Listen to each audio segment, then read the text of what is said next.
Hi, everybody. Welcome back. We are here for another one of your questions about work. And for those of you who are here for the first time, I'm Roy. I'm a startup investor in the future of work. And Candace is a consultant and executive coach, specializes on Black women in business, and has worked with a founder who we had the pleasure of backing. And so the folks who have been both friends along the journey and also of value to the folks we work with always means a lot to us. And so, Candace, thank you for being here. And this is a question that I get a lot. And so I'm really curious how you think about it, which is, people, especially early in their career, sometimes mid-career, they'll say, I think of myself as a generalist. I think of myself, somebody literally said to me earlier this week, I don't know how to describe what skills I have. I was like, listen, you're 21. Like maybe you don't quite know yet. That's okay. Which is fine.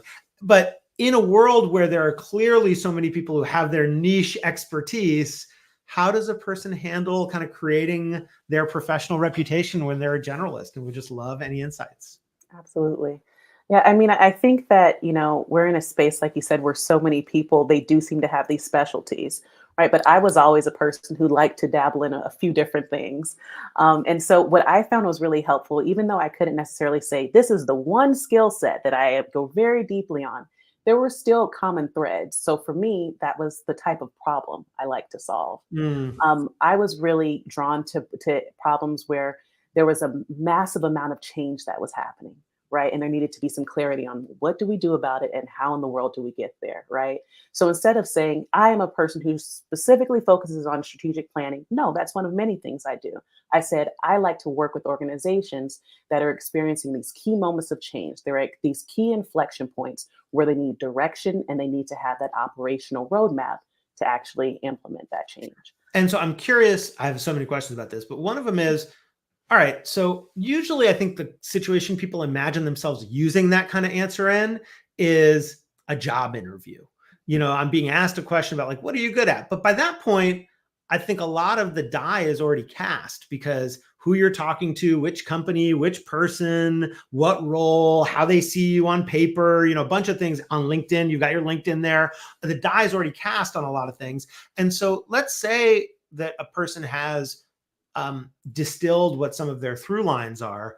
How do you advise them on where to bring that to life? Like which actions of theirs should that inform?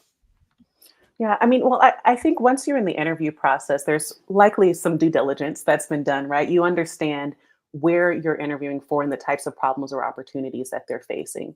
And so there should be some sort of match between your interests and skill sets and what that opportunity is. And I think that's really where the power of telling your story is. How do you plug into the opportunities that exist there? What are the specific problems that you think that you can address? And what are the past experiences that you have that lend credibility to you being able to do that? I mean, a lot of this at the end of the day, it's about storytelling. It's Yeah. about you being able to connect the dots between you, the company, and what that gap is in between of that opportunity that Yeah. exists. And the other one I'd add, and I think this will touch a little bit on some things we could talk about different people's personal backgrounds, but who you choose to ask to introduce you to the company in the event that you're not like clicking on a link and applying through the front door, which if you have to do it, you have to do it. But I see it as a bit of a last resort. That can also inform it in terms of who you choose to ask, because the people you ask are going to carry a message as well about what your expertise is. Are they a person, if I ask you to introduce me to a company, well, you are a person who's advised them on certain, you've been a consultant on certain themes, and that carries its own message. And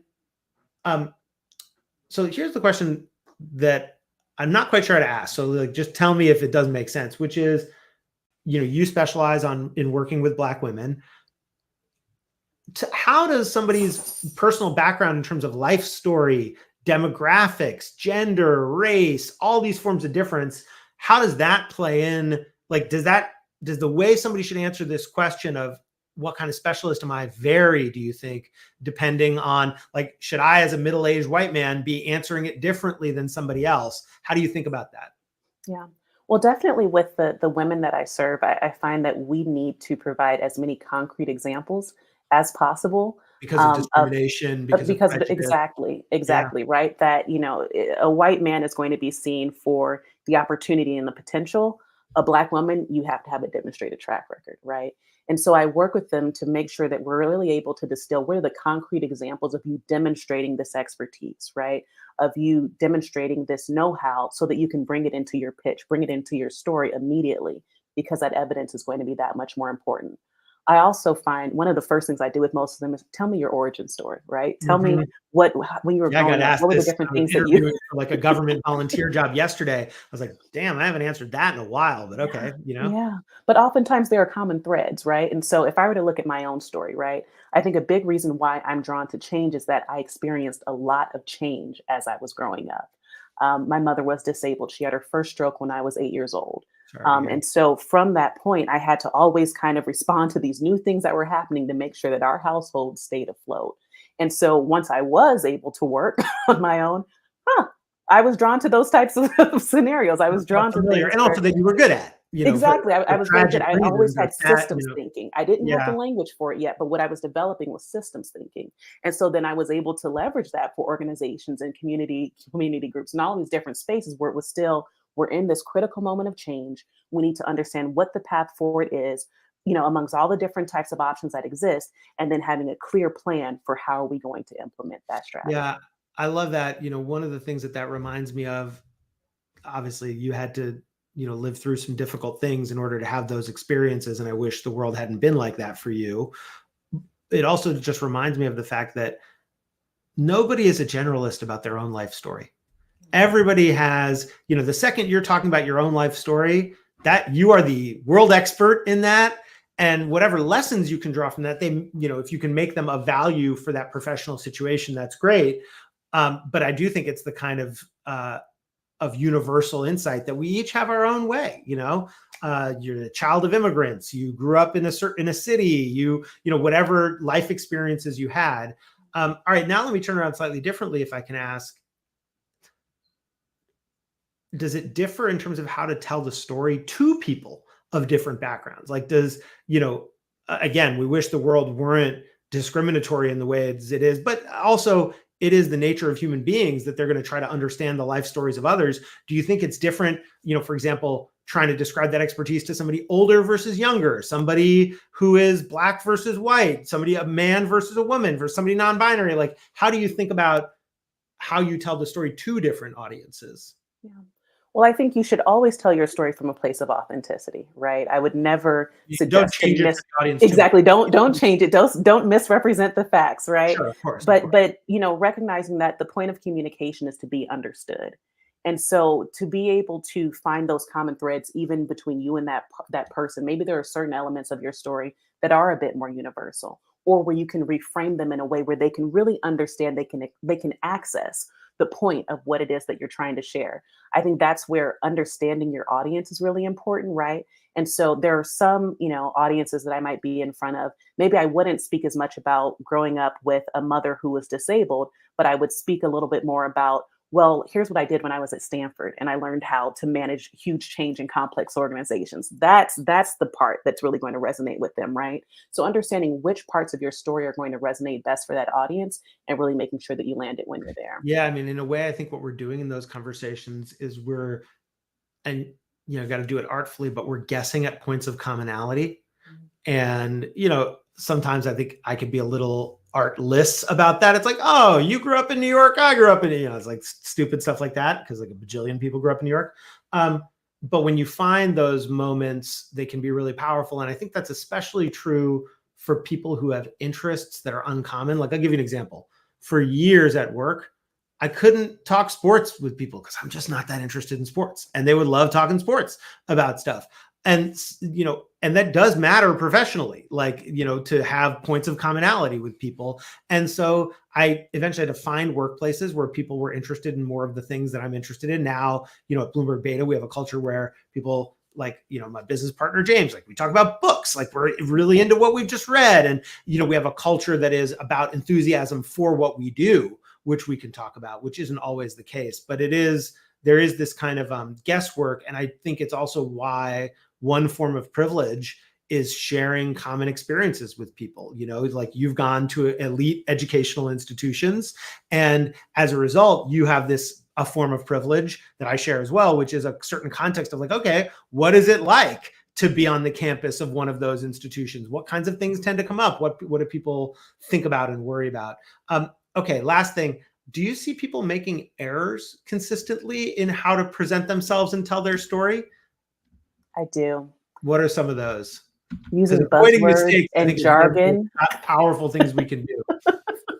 Buzzwords and jargon at this point, they're meaningless, right? They're so Yeah, overused. It's we've like, heard what's them synergy? all. Stop. Do you have Nobody wants to hear yeah, about the right. synergy. That one gets under your skin. I was going to ask what some of your pet peeve words are. Yeah. Yeah, so definitely the jargon. I think not owning your story, and I do want to say that there is a privilege to being able to communicate your story well, because that assumes that you've had the space for reflection and really being able to distill what your story was, right? And I Hmm. find that that's often the gap with the women that I work with. We've been in survival mode. We're trying to do so many things that we haven't even had time to reflect on our greatness, Yeah. right? So when we're actually able to have that space and say, oh wow, I have been doing this for a long time, right? I did have these wins, I think whether they that's a were attributed really to me or powerful not. observation. So I think that's a really big part of it, is really knowing your story well. And then finally, specifically for the Black woman in business, which I was kind of alluding to before, is knowing that not all of your wins, you haven't necessarily gotten credit for all of your wins. I continue to see this trend of things not being attributed to the women that I work with, although they were huge parts of it, if not, the beginning and the end of ideas. And so there are these things that never make it on their resumes, that never make it into their pitches, when actually you did that work, right?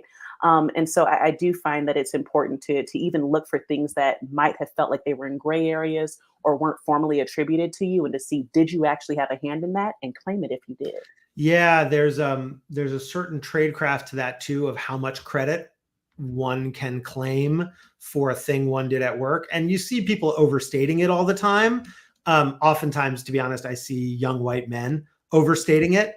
And that can burn them too, but you can err in either direction. And I think the only way to find out is to try. Like, I'm sure I've overclaimed credit for things at times, and then it felt awkward, or somebody called me on it. And then you dial it back a little bit. And so, one thing I just say is, there isn't a right answer that will immediately feel right to people. It is a process of trial and error. Yeah. And, in that sense, one of the reasons we say this is not advice is because we don't really know what one individual person should do in their circumstance. You're giving ways you help your clients and those you work with think about it. And then everybody's gonna have to figure out their own way. Any parting thoughts before we wrap? I mean, the biggest thing, just own your story. You're probably a lot better than you give yourself credit for. Yeah, I think we all are. We definitely all are. Well, I really appreciate that, and would love to have you, Candace, back again to join us. And is LinkedIn your preferred place for people to find you and connect with you? It's increasingly becoming that for me too.